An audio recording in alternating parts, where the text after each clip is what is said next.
SP Dhanram Singh এর বিরুদ্ধে এবার তদন্ত চেয়ে এনআইএ ডিজির কাছে দাবি জানাচ্ছেন কুণাল ঘোষ। তিনি পোস্ট করেছেন সোশ্যাল মিডিয়া এবং সেখানে তিনি এনআইএ ডিজিকে ট্যাগ করেছেন। তার দাবি যে এতে এনআইএ এর যে ভাবমূর্তি তা ক্ষতিগ্রস্ত হয়েছে। রাজনৈতিক ষড়যন্ত্রে এনআইএ এর এসপি গভীরভাবে বিজেপি নেতার সঙ্গে লিপ্ত, এমনটাই তার অভিযোগ।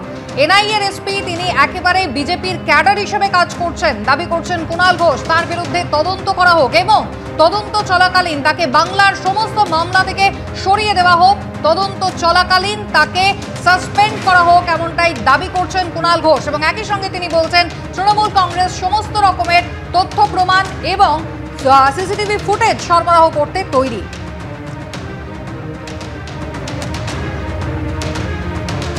রাজ্য বিজেপি মুখপাত্র শ্রমিক ভট্টাচার্য রয়েছেন আমাদের সঙ্গে টেলিফোন লাইনে। শ্রমিকবাবু, গতকাল কুণাল ঘোষ সাংবাদিক বৈঠক করে একেবারে হাতে যে ভিজিটার্স বুক তার ফটোকপি দেখিয়েছিলেন, আর আজ তিনি এনআইএ ডিজির কাছে আবেদন করছেন।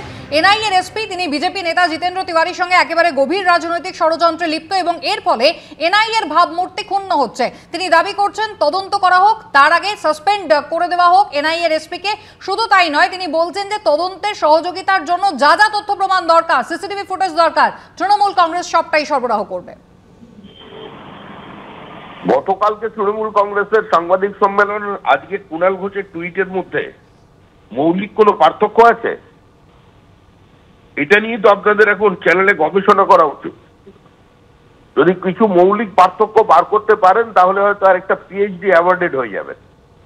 এই একই বিবৃতি বারবার তৃণমূল কংগ্রেস চালিয়ে কি প্রমাণ করতে চাইছে? তারা তদন্তকে প্রভাবিত করতে পারবে?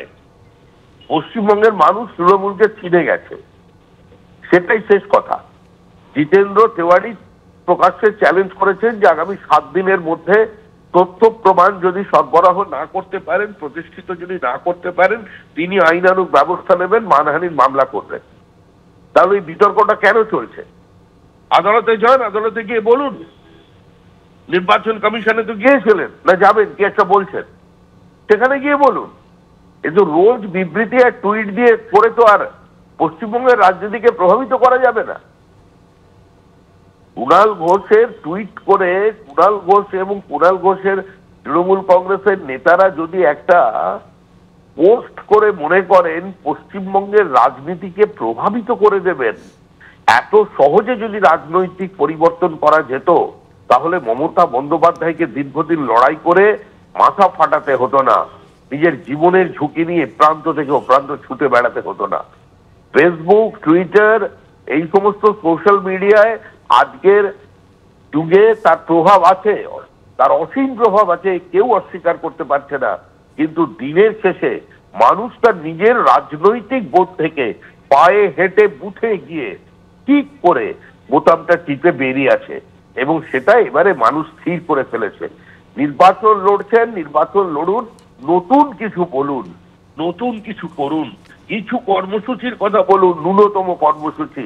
আপনারা যে দিল্লিতে ক্ষমতায় আসছেন, মুখ্যমন্ত্রী যে পরবর্তী প্রধানমন্ত্রী, তার ক্যাবিনেটের স্বরূপ বলুন, নতুন এমন কিছু বলুন যে দেশবাসীর সামনে যেটা গ্রহণযোগ্য হয়, যেটা নিয়ে রাজনৈতিক চর্চা হয়, প্রকৃত মতাদর্শগত বা রাজনৈতিক কর্মসূচিগত বিতর্ক সারা দেশ জুড়ে তৈরি হয়, সেসব কিছু বলুন। শ্রমিকদা, ধন্যবাদ।